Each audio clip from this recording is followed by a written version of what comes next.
Lisa, who was Mary Jane's best friend, was taken in from the time she was a teenager in order to escape this molestation by Mary Jane's family, and then went on right ahead to have a happier life and went to med school and everything, and broke off from her family that was ignoring her rape. As time progressed, Mary Jane and Lisa, because of Lisa's issues with that past trauma and being unable to overcome them properly, she had issues with Mary Jane. You know, she did not like the happiness of Mary Jane, blah blah blah, whatever type setup thing. She became just insatiably jealous of Mary Jane because of the lack of trauma in the life of Mary Jane and the fact that she had so much favor from all the boys, and Lisa still struggled with love and affection from men. She's the one that liked Mary Jane's big, fat, chunky boyfriend first. Mary Jane stole her man, David, etc. Like, there's just like a whole history. So these two best friends just started to tarry from each other and have less and less love for one another, even though Mary Jane's family took Lisa in and raised her, but their spawning as girls just caused them to become more and more distant, and Mary Jane started getting sick and tired, as she calls it, with Lisa's Mary Jane started getting sick and tired of Lisa's dependency and her having all these issues and her just being, and Mary Jane just wanted to go and live her life. She just felt like Lisa needed to get over it already. She just felt like Lisa needed to just recover. It's been years, and don't impose your issues on me. So she became kind of aloof towards Lisa.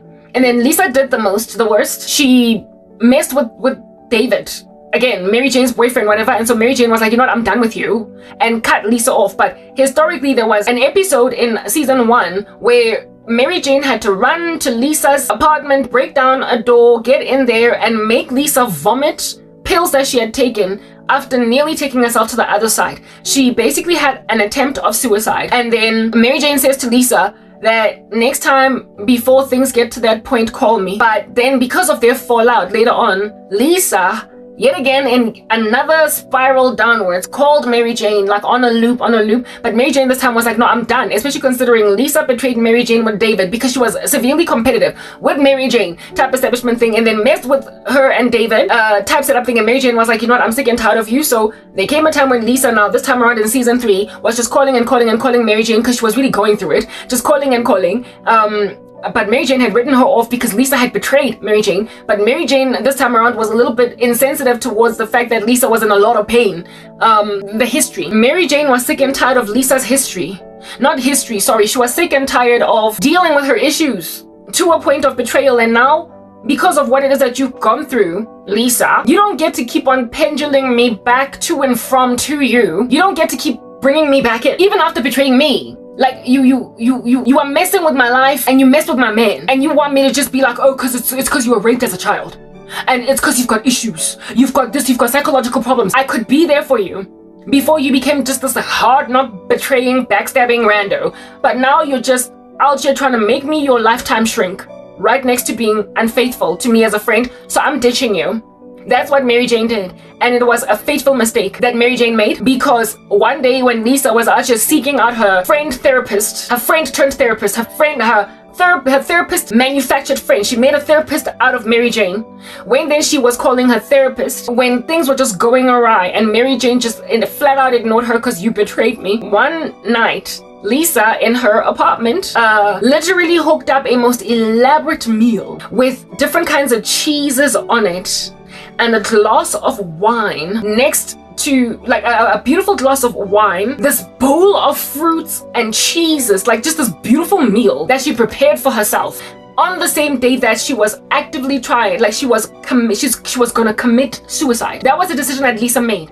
But before she committed suicide, you literally see it in being Mary Jane. She's living in this house. She is a doctor. She is doing well for herself. She takes a shower, prepares a beautiful meal, eats it, and then goes on right ahead to swallow a whole bunch of pills with this wine of hers. She eats them like, she's a doctor now, she knows what cocktail is just lethal. She just eats them like they're Smarties, and then drinks this glass of wine and passes away. This time around, nobody comes for her. She did call for help in the run-up to, but nobody called for her. But what's important, who found the body of Lisa was David. And even after Lisa had passed away, David was the one that told Mary Jane, because David was the one that was ringing up Lisa on a loop. Lisa did not answer. David went to Lisa's house, and Mary Jane was like, why did you even find her body? Why did you even go over there? Basically, they were busy having an affair. I don't know what's going on. But Lisa and David met first, but then David met the more vivacious and less psychologically. David met the more vivacious and less psychologically afflicted Mary Jane. And because Mary Jane had less issues and was more spunky and more vivacious, even though Lisa met him first, he left Lisa for Mary Jane, and yet they stayed friends. So frankly, Mary Jane betrayed Lisa first. But according to the show, Lisa and David were not dating, but Lisa had a big crush on David, and it was just kind of like an unspoken truth in the room that these two are going to end up together until David met Mary Jane and then made a decision to be with Mary Jane instead of Lisa. And this was something that just stung really badly inside Lisa. And then one day Lisa seduced David, and whatever happened between them happened. Mary Jane caught wind of this. I believe David is the one that confessed it. And this is what caused Mary Jane to have a falling out with Lisa. And then Lisa one day, when she needed the help of Mary Jane, that was her best friend, the person that was her linchpin, her clutch, if you will. Mary Jane writes her off because betrayal, type establishment thing. And then the person who finds the body of Lisa is David. And even at the hospital where it is that, or at the gathering place after Lisa had passed away that they were at, either Lisa's apartment or whatever, Mary Jane was like, why were you the one that found her? All that Mary Jane could ask David was, you were still busy with Lisa at the time of her death. Why did you find her body? Why were you, anyway, whatever. Like basically just inappropriate questioning, but nonetheless, just the nature of human beings, very self-absorbed, very conceited, very inward thinking. The reason why these shows are so relatable is because that's how it is that we are as people. We are able to act out and portray things in movies that are true to how we are in waking life, and that's why they amass for themselves such gargantuan ratings. Do you understand what I'm saying? It's because they speak of stories that are entirely relatable and happen amidst us as human beings. Anyway, whatever, but what I'm trying to get at is that when Lisa committed suicide in being Mary Jane, she did so in her beautiful house, having taken a shower, having eaten a healthy meal, but what does she not have? The third rung in Maslow's hierarchy of needs. Now, the Bible, it is written there in when Adam was roaming these streets all by him, savvy with the animals, that it is not good for man to be alone. Therefore, I will make a helper suitable for him. Human beings are so evil, they're so nefarious, that they know that loneliness kills, enough for them to come up with structures and prisons like solitary confinement. Micaiah was put in solitary confinement to eat meager portions of bread and water after prophesying over Ahab and Jehoshaphat, a report that Ahab did not like in particular. And what that caused was the isolation of a man in order to induce a severity of depression, of melancholy. Essentially, that's why if at all I was a judge, a lawyer. That's why if at all I was a judge, I would actively in my court try to create precedent for it being culpable homicide, for people to put people in a position to end up committing suicide. Because as human beings, we have diagnosed the human condition well enough to know that to isolate a person for extended periods of time, not give them any kind of basically to set apart an ecosystem around an individual so as to induce their death on that day, you are a murderer. You have committed culpable homicide.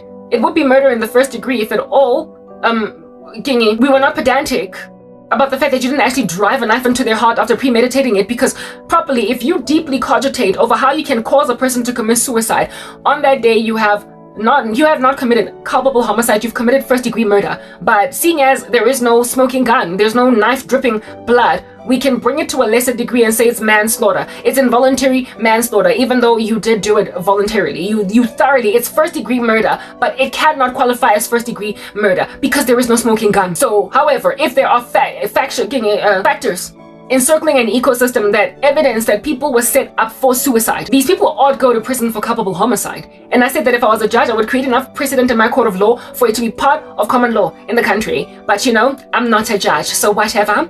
Anyway, whatever. Inducing loneliness in a person, given that Maslow figured out that we need affiliation as human beings.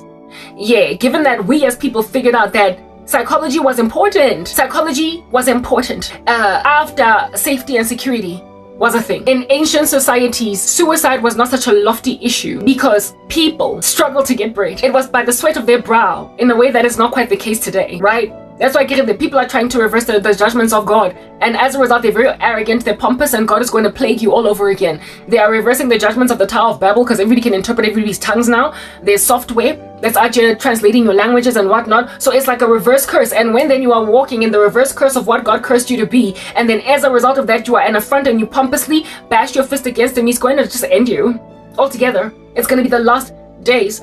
So mankind was cursed to work the ground with hardship. But now it's so easy. You've got assembly lines, you've got FMCGs, you've got food industries, you've got agriculture, you've got trade and industry, you've got big fat supermarkets that, hey, listen, ancient civilizations, if they were to walk into your supermarkets, would just be shocked at just the amount of food that is there. You know how in the famine, in the days of Joseph, Joseph too, but basically the Hebrews during the famine that caused them to go to Egypt, Jacob said to his sons, what good is gold and silver? We can't eat it now, can we? If at all there's no food. So go to Egypt and buy food. Don't just sit there like bums. Go to Egypt and buy food, because what good is this gold and this silver? Yeah, if those ancient civilizations were to walk into FMCGs in 2025, where even though a country's going through a drought, nonetheless has all this food, like just packed on Woolies shelves, they would be like, what manner of paradise is this? Have I arrived in heaven? I feel as if though this here not be truth. Open thine eyes, pinch thine self. What is going on? They'd be aghast, like shocked, pleasantly, right? And they would rock up there and hook up all the gold in their vats and all their silver and just like spill it out and just grab everything on Woolies shelves on somewhat a convenient space. I have found in Egypt, but like they're everywhere. They're everywhere. I walk down the road on mine horse, gallop on mine horse, and therein lies yet another what they call fast-moving consumer good dispensary. Herein lies this yet more supermarket in the habitation. I don't know what to do with this here establishment. They'd be just out of their mind, shocked. And thanks to the Industrial Revolution, you don't care anymore for Jehovah Jireh. So the reason why there was not as much suicide in the ancient civilizations was because they were just fighting for basic stuff, and so they didn't have time to think about the fact that I'm so lonely. Why doesn't anybody love me? No, but like no one cares. But I'm pretty. Why are you treating me like this? Husband, why grab you a second wife when I'm here though? And then wife be Aja committing suicide. If at all you struggle to get food at all, if farming was rough, if 1 year of drought is enough to make everybody hungry, if you cannot store grain, if you cannot store perishable goods in a refrigerator, and so them being healthy for a year, if you don't have things like preservation within canned foods, for crying out loud, today's grain, this year's harvest is all you got. Honey, this year's harvest is all you got to eat. You know, like avocados in season, out of season. Tomatoes in season, out of season. This and that, like proper. If it is not harvest season, if at all it is not summer, if at all it is not harvest, you're not going to eat certain fruit. But there are certain things that could be stored because they were non-perishable. So with technology advancing, we have prospered to not only preserve food for extended periods of time. You'll remember how they used vinegar a lot, salt a lot, and then there was the refrigerator. There was the bird's eye. I was watching long ago some story about the American Industrial Revolution after the Second World War. I was watching how it is that America, it became a superpower because of a lot of things, including the fact that God gave them industry. And when you hear about how it is even the refrigerator, these refrigerator, what do they call these things, man? These industrial refrigerators, man, that they put like frozen foods in, and they put like fish in that you find like at a Woolies, and you just open it, and then you just like go and grab chicken that is like chicken pieces, and you just grab plastic chicken or beans, they're frozen, and then you take that chicken and then you put it in your own refrigerator.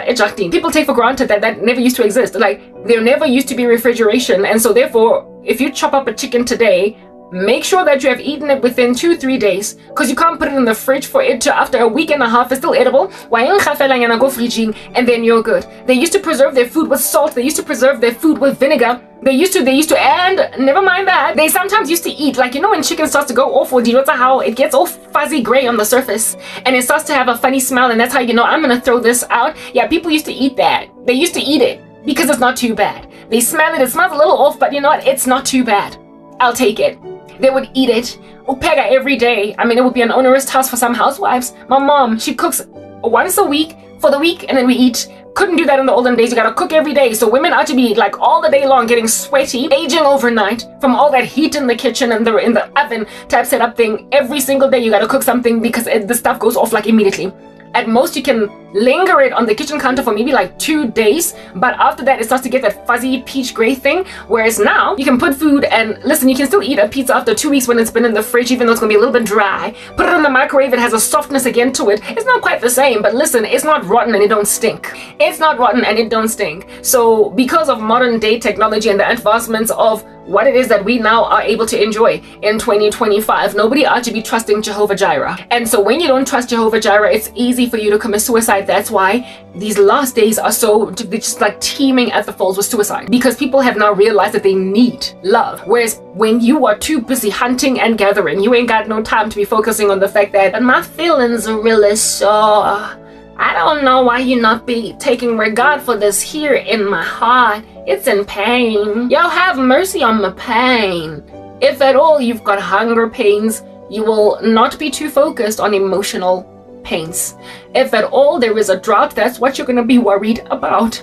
And so if at all, the joy that you gain, that's why self-denial is so helpful as a Christian fasting. It enables you to wear joy when finally you do eat.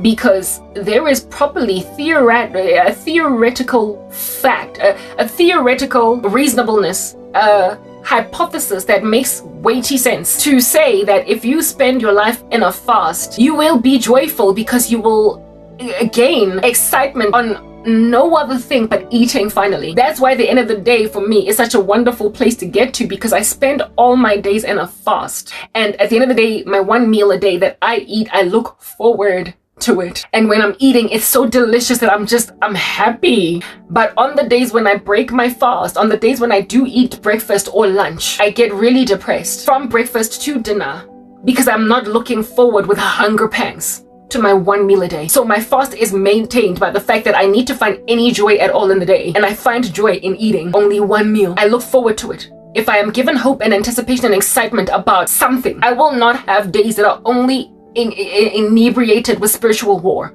I will have joy at the end of a most turbulent striving spiritually. My fast therefore is preserving. My fast therefore has made out of me like an old school human being that is yet to know of refrigerators in malls, not in malls, but in supermarkets, that is yet to know of preservation canned foods. You eat your meals as they're prepared and you hope and pray for rain so that you can always have water. You hope and pray for rain so you can always have crop that is brought forth at harvest season. You hope and pray that the Lord would stay locusts from devouring your crop. I was also listening to the book of Joel the other day, how it is that God sent the eating locust that basically just devoured fields and the people were in famine. Now when you're dwelling in a famine, you will remember the people in the wilderness where it is that there was no water.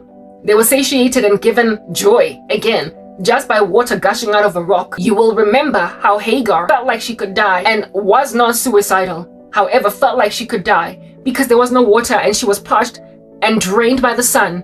And then the angel of the Lord appeared to her and there was suddenly like a brook of water that appeared in that ecosystem, and there was suddenly joy restored to Hagar and Ishmael just because of the appearance of water. Ancient civilizations did not struggle with suicide ideation because they were just going from place to place looking for water, digging wells, and grateful to just find a pomegranate tree. They were grateful to find a river, a brook, after walking kilometers upon kilometers with there being no water in sight.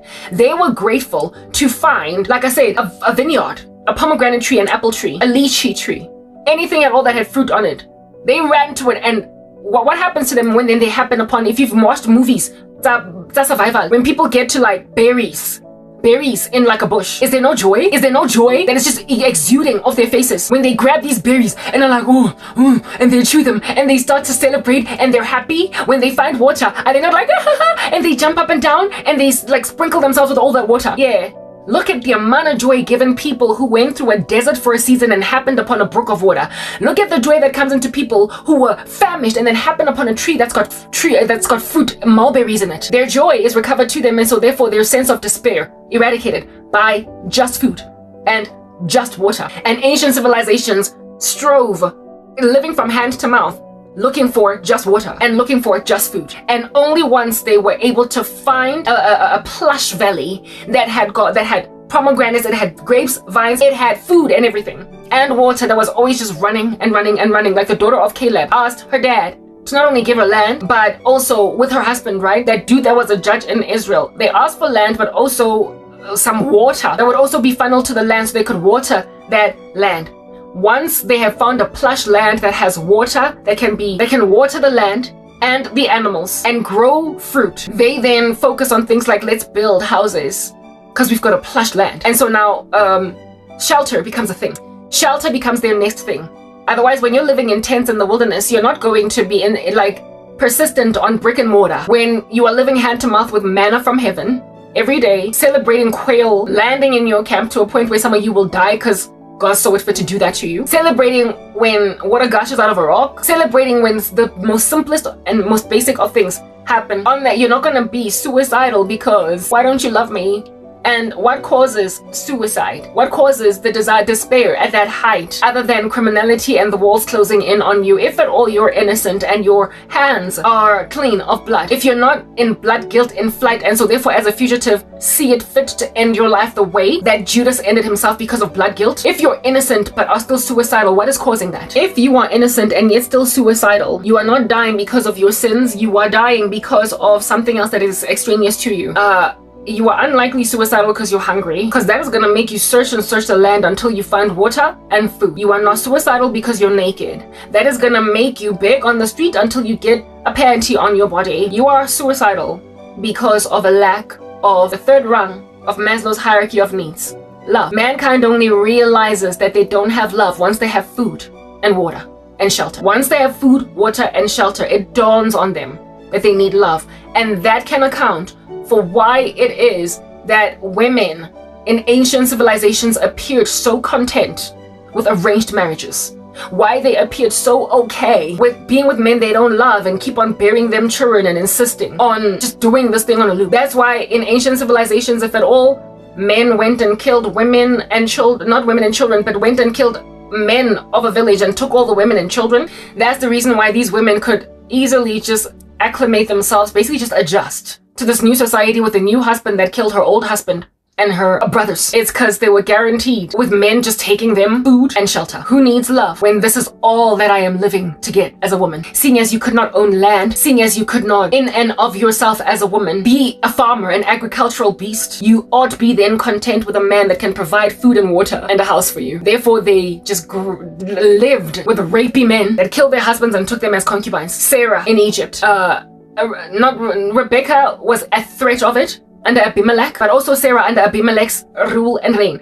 Abafazi appeared to have little qualms with men just kind of exchanging them from pillar to post because their needs at the very bottom two rungs were the only ones that were available at their disposal. You were among the rarest and the most blessed of dames. If at all, right next to having shelter and food and all that jazz, you had a man that you love back. He might be besotted with you and you care little for him, but that was more than enough. And women were here for the larger majority. They wanted to have reciprocity, but imagined it was not a pragmatic thing to actually seek out after. But like, listen, like I said, if ancient civilizations were to travel to 2025, they'd be shocked at grocery stores. Ancient civilizations would be shocked out of their minds with grocery stores because all this abundance, and upon them meeting with all that abundance, and even when there is a drought, there was a season in South Africa where we were declared we had a drought. I don't think we have one anymore because listen, it's been raining for the beginning of spring or the beginning of summer was out just showering us with crazy rain, and just yesterday it rained so hard for like 10 minutes that I was worried about this particular structure getting hail damage. It was just raining so heavy. I was worried about windows getting cracked by hailstones because like there was like God, they were landing on the roof so hard that I was like defense there. And that rainstorm that lasted only 10 minutes was just showering cats and dogs. And I'm pretty sure that in that small little 10 minutes, because of how heavy that rain was, gorgeous, like deep valleys in the country likely were flooded just from 10 minutes of rain. So we don't have a flood anymore like we had historically, but we have been getting a little bit too much rain. But there is barely any rain in Iran, and they want to now move the capital to another place because there's no rain. And as a result of the famine, the situation is starting to get really dire in Iran. But how long did it take for the situation to get that dire in Iran with them not having rain? If at all ancient civilizations did not have rain for that long, people would have had to nomadically move, just as in Iran they're trying to move the capital to another place that has water now.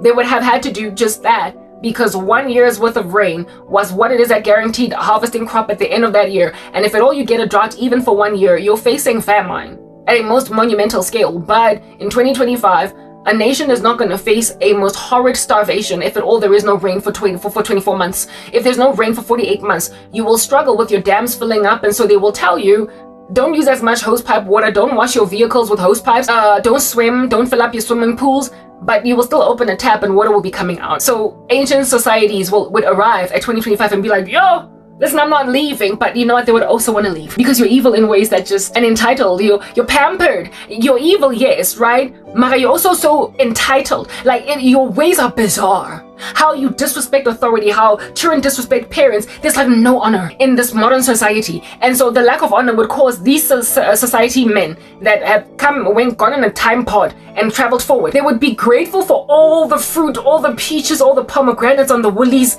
shelf, at the Woolies, fruit market. Mara, at the same time of being fascinated by also your brick and mortar houses that are so secure and water that's just running in abundance, they would love that. They would love that.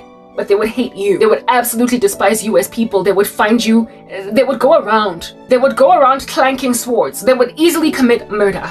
They would effect justice in a way that in modern day society would be regarded criminal. They would look like criminals because of essentially just dealing with wholesale disrespect of structures that ought not to be disrespected.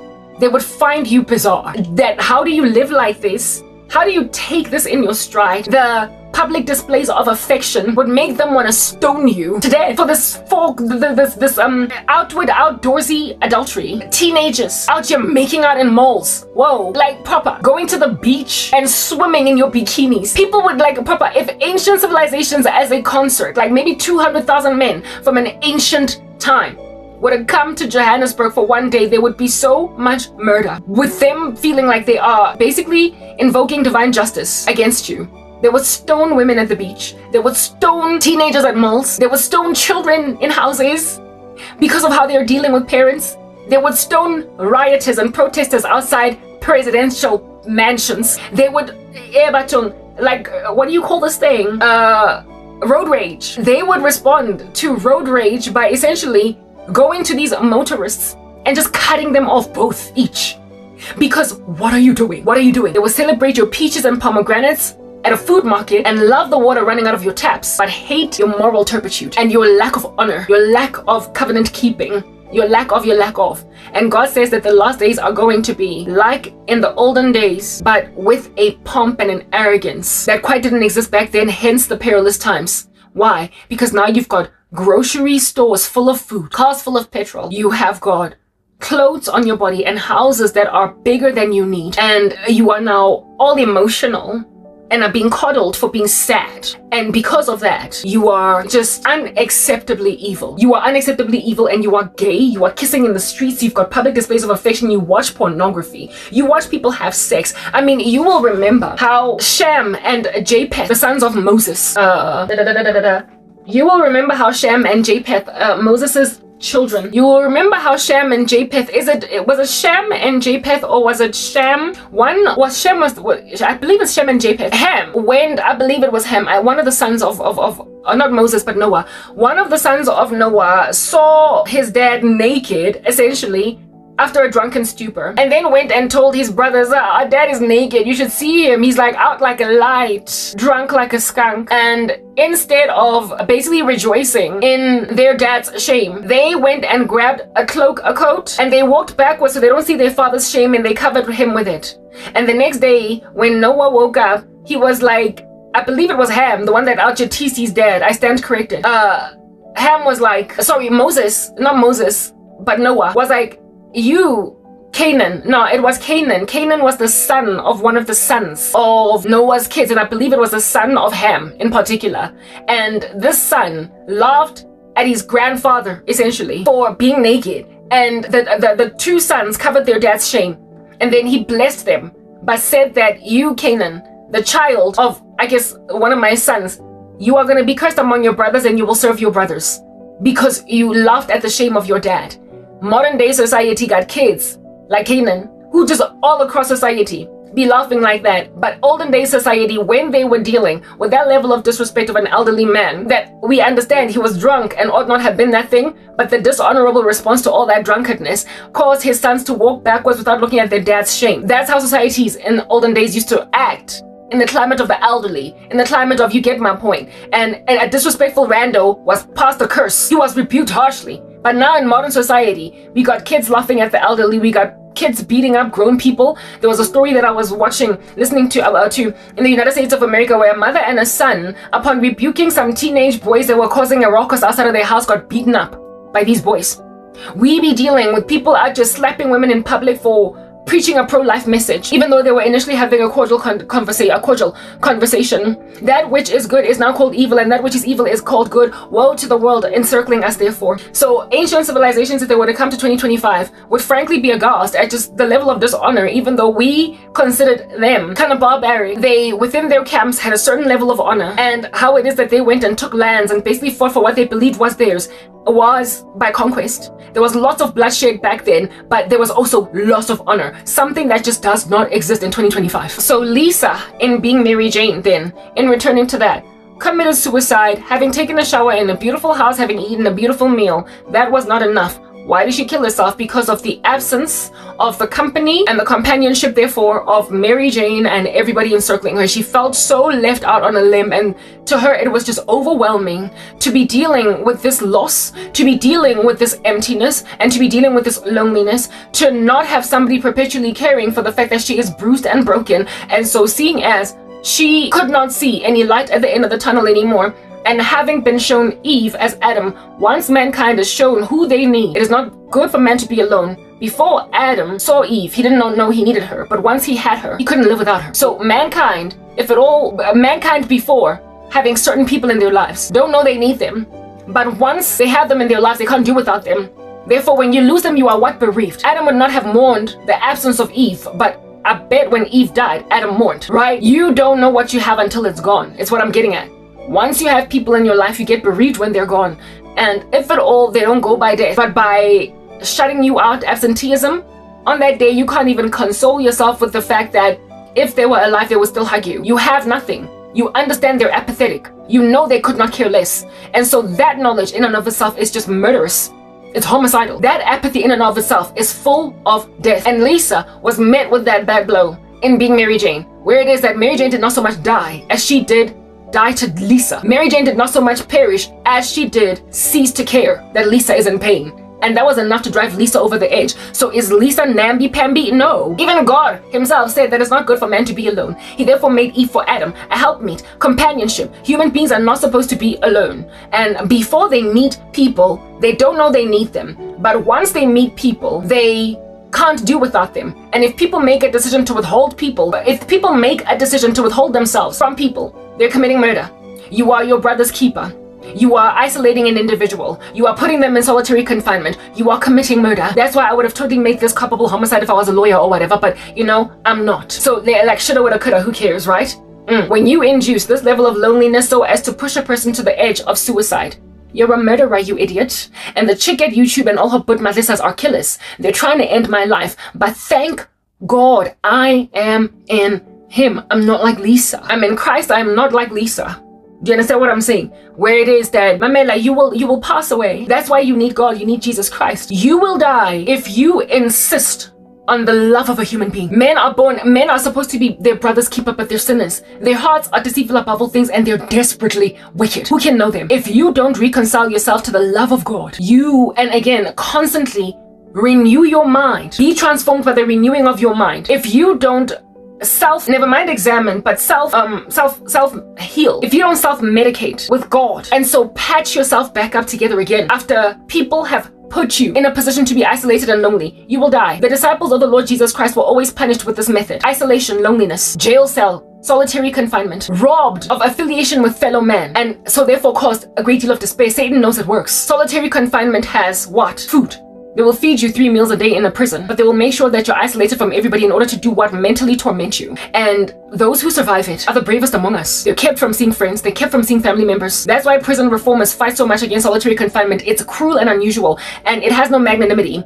It awards people no opportunity to actually get out of their brains, get out of their minds, and think about better things, wholesome things. You can't rehabilitate a person to better thought and less criminality by isolating them. You will just make them worse and worse. You will distance them from the prospect of being less sociopathic or less psychopathic. I don't believe it's impossible for psychopaths and sociopaths to be recovered to God. There are some people who theorize out here, indeed, because they have leaned only on psychology and not so much on God. They think that sociopaths and extreme ones at that, and psychopaths, extreme ones at that, cannot be reconciled to normalness again, that they can't be ordinary, they cannot ever again function in society without being just Machiavellian and destructive. But that is only grabbing psychology halfway there, rightly diagnosing an issue of a reprobate mind, but without giving them the solution of he who nothing is impossible for. What is impossible for man is what is impossible for man is possible with God. Therefore, the chief of sinners, a comprehensive murderer, a psychopath, out here be getting transformed over, flipped like a pancake in a pan, in prison, having been a serial killer. However, now is sobbing, snot and trana, broken heart and contrite spirit. Look at God getting to someone that no one else could get to. And so it is a case of curiosity. I was listening to this one lady on, she has a YouTube channel basically counseling women against crazy men, because in 2025 there are necessities for channels of this nature, right? And she was speaking about how if at all you can successfully diagnose somebody as a psychopath or a sociopath, run away for the irredeemable. And one of them, this lady interviewed a lady that is a criminologist, like a person that used to work in law enforcement, and she was a prison psychologist or whatever. And she spoke about how it is that people like this, there's no recovering them to righteousness. And she says that she has met others that claim to have found religion, and still they had psychopathic or sociopathic nuances to them. And I remember just thinking in my heart, no, you are not accurate. The things of God are as foolishness to a man who is perishing. Plus, unless you're truly born again in the Lord Jesus Christ, you will not know.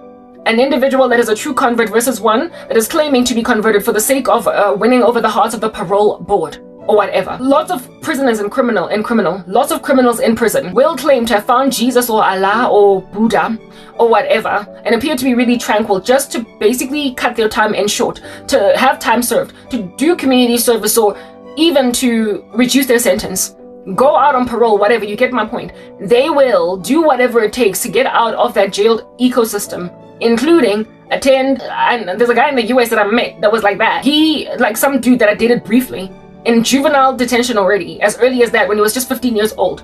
He just maintained himself as a criminal, even though he got out. His criminal record would have been expunged if at all he had stopped doing crime, but he was evangelized in jail as a 15-year-old, and he sort of kind of liked the message. But then as soon as he was out of prison, he just went back to the drawing board, carrying on with crimes, selling drugs, pushing, peddling, all that jazz. And I was like, listen, you were never saved, you were never born again. And his final stint in prison, he had been there for attempted murder. And it's like, how do you even get to a point of doing that as a regenerated man of God? You had been in and out of prison from the time you were 15, and now as a middle-aged man, your last stint that got you out of prison because of COVID-19, and so therefore social distancing became a thing, took you out of jail, and now look at how you're harassing a woman. Witchcraft. You were never born again. So when that woman said that, I have met sociopaths and psychopaths in prison, and nothing reforms them, nothing recovers them, not even finding religion. I remember just disagreeing with her in my spirit and saying, listen, you're only speaking from a carnal mind and a carnal perspective as a carnal woman, because the Bible gives us a specific set of guidelines to help us understand how to identify an individual who is truly born again versus one who isn't, one who has never ever been regenerated, one who has never ever entered God's rest, one who has never ever entered the Sabbath, one who has never ever truly repented. It's easy. You will know them by their fruit. You will know them by their fruit. And this crazy criminal from the US, this crazy criminal from the US that I met, that I gave a chance for a brief season, because I thought, you don't write people that come from jail off. Like, we don't do that. If anything, but the Bible says in the scriptures that when I was in prison and sick, you visited me. So you don't abandon people that have committed crimes in prison, because frankly, who are you? You know what I'm saying? Like, who under heaven are you? Exactly, because there is no one who does good, and it is all a free gift of God when you come to Jesus Christ. So we are to visit those who are in prison, and we are to also evangelize living daylights out of them. But when a man does indeed get transformed, type establishment thing, when a man does get transformed by God in jail, or a woman they do a 180. Listen, they do get transformed, and you will know that they have been transformed because they will, in perpetuated measure, consistently bear fruit. Their old self has passed away. Behold, all things have become new. So basically, observation over an extended period of time and a maintenance of character confirms an individual as truly righteous. But if a person is out here oozing Machiavellian like vibes, if a person is out here emanating some kind of an excruciating bomb fart blast of narcissism, but he's got a Bible clutched underneath his armpits, if at all he's salivating after you, calling you Clarice, you naughty girl, like Hannibal Lecter in Silence of the Lambs, like Proverb, if he's out making like Anthony Hopkins that way in Silence of the Lambs, he's speaking to you in an eerie disposition, and then out comes like some nefarious eyeball popping out at you while you're interviewing him in prison. But he is a Christian, and every Wednesday in the prison system they have praise and worship, and he's there singing. If anything, he's got pipes. I told you, in prison singing with a bass and a herein lies this guy doing that. But when then you interview him as a prison psychologist, and then he out there bringing out Clarice, you naughty girl. Yo, and I'm this individual is not born again. So that therapist likely had interviewed that criminologist, that lady that worked in law enforcement, that had spoken to people that claimed to have found religion, and amidst the religions that they found was Christianity, and then interviewing them and realizing that honey, he's not saved. But you see, a worldly woman would never know that. A worldly man would never know that. A person interviewing prisoners in order to pretty much figure out the criminal mind, and then they find nuances of narcissism and just self-deceit, conceitedness in an individual that they're interviewing. But this individual, like I said, is clutching a Bible underneath their armpits as they're talking to this prison therapist.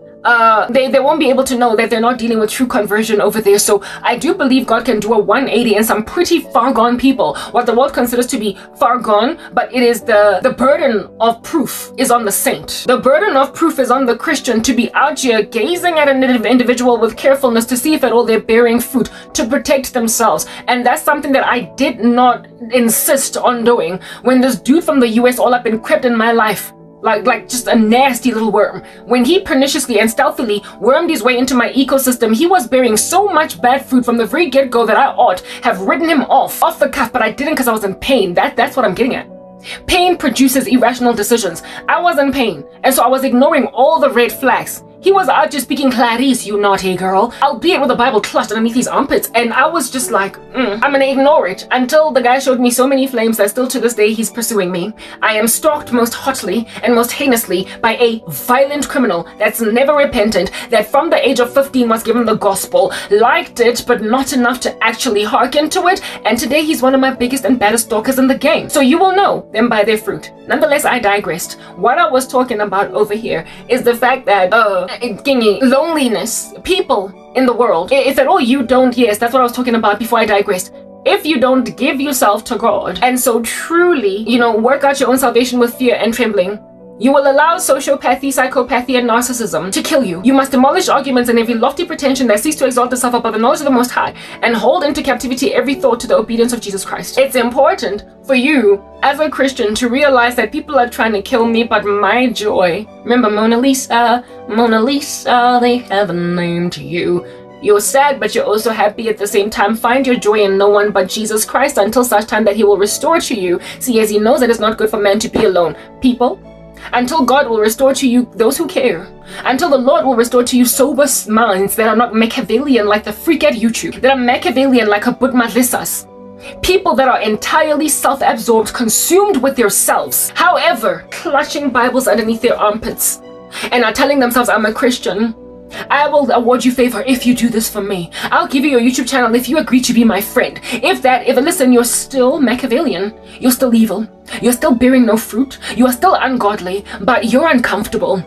And because you're uncomfortable, you are trying to juice a situation, capitalizing and exploiting the fact that a person is lonely, out on a limb, with no family, with no love, with no respect, and you think that you can offer remnants of, what is this that I'm talking, patchworking, remnants of affection to her, insofar as she will reciprocate, seeing as indeed hierarchy of needs is now at play again. Look at you, have all the food in the world, priding yourself in being able to grocery shop while I can't take my stuff out from Temu, You've got all the food in the world. You've got your own apartment. You've got everything. But guess what you don't have? Love. All you need is love.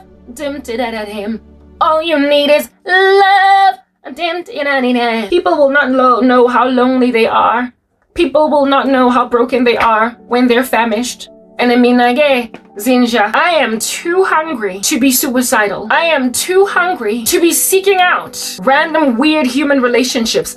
I am too hungry to care about feelings. I'm too hungry to care about emotions. But I do know that God loves me, and so I have love anyway, which is what was the case with women of old. A lot of them survived like weird forcefulnesses because people decided that they're going to be bigger than that towards them. They made a decision that, woman, I am feeding you, and woman, I've put you in the house, but listen, I also really care. They were blessed by the common grace of God during a time when all that people were getting for themselves was just food. Do you understand what I'm saying? They were blessed, however, with husbands that went the extra mile. They actually gave two hoots over here. They made sure that a lady's feelings were catered to. You will know how when Hannah was lamenting, Elkanah said to her, am I not more to you than 10 sons? Yeah, when your husband loves you like that in a society where you were likely arranged marriage, at least Shem, right? At least. And then Rachel, because she had love, she said to her husband Jacob when she couldn't have children because her sister wife was taunting her sister Leah. She was like, give me a son or I will die. She was like, give me children or I will die. Look at this woman, because now she has love. That's what love does. When you finally have love and you're pampered, you're cushy, that's when you start to focus on your emotions, on your feelings, and that's when psychology matters. You will out here yell at a man, like, what can you do? Give me children before I die. Give me a children or I'll die. Rachel literally said that to Jacob. Like, the man loves you. And so because he loves you, you're entitled enough to say to him, give me children or I die. But the unloved woman has to buy her husband's affection with mandrakes. She just wants her husband to come into the space, and she gotta bribe him to come into the space. But the loved one tells him, give me kids or I'll die. Look at Rachel out just threaten suicide. Low-key, yeah. When you're coddled and you're pampered, you will say, give me children or I die. Because you feel entitled to them. Because you have all that you need. But when you don't have it, like I said, even your son's mandrakes, which I found out the other day, apparently mandrakes help with fertility. Yeah, in order to get these mandrakes, in order to give these mandrakes after Reuben finds them in a field. You took my husband, now must you take my son's mandrakes too. And Rachel is like, fine, I'll give you my husband tonight if you will give me those mandrakes so I can conceive. And then the lady can't conceive. And she says to her husband, give me children or I die. You be out here threatening self-harm. You be out here threatening stopping to breathe so your husband that loves you will be really sorry for the fact that you killed yourself. You died because you couldn't have kids. Give me children or I die. That was Rachel. When you have love, you get entitled. But when you don't have it, you get suicidal. But only insofar as you don't have bread. And only, you do have bread. And only insofar as you do have water. And also only insofar as you've got a house. Only insofar as you've got safety and security. You will feel entitled to respect and love enough to threaten a husband that if you don't give me children, I'm gonna die. If you don't give me kids, I'm gonna die. If you don't give me children, I'm gonna die. I want children, don't kids, I'm gonna die. You'll make like Rachel. You will make like Rachel, but look at Job. Job did not have any more all of his security and safety. And then his wife said, will you still maintain your integrity? Why don't you just curse God and die? And Job said, woman, must I praise God in good times and not in bad? Get behind me. You're speaking like one of them foolish women. And in all that Job did, he did not sin. So essentially what I'm getting at is that when you are suffocating like no man's business, making like the Mona Lisa, smiling even though you're supposed to be really sad, when people have set you up for failure to kill yourself like that, but you've got God, you don't die. Hunger does not produce death. Loneliness does. Sadness, sorrow, lack of companionship does. When people don't care about you, that's what kills you. But you see, that's why people need Jesus in a world that is becoming increasingly cold. Matthew 24. Let's talk about Matthew 24. It is written over there that men will hate one another. Matthew 24, it is written over there that men will hate one another. They will betray one another. Many false prophets will go out into the world. And herein lies the kicker. And because of an increase in lawlessness, thank you, son, the love of many will grow cold. We're living in an era where people just don't have enough love for each other because of just a lack of honor, lack of respect, lack of lawfulness. And with this being an issue, the love of people growing cold, there then is an epidemic of self-harm. In the last days, there was an epidemic of self-harm. People got food, plenty. People got housing, plenty. People got blankies, plenty. But people don't have love. You find wives committing suicide inside marriages, children committing suicide inside loving families. Why? Because of how they were treated at school.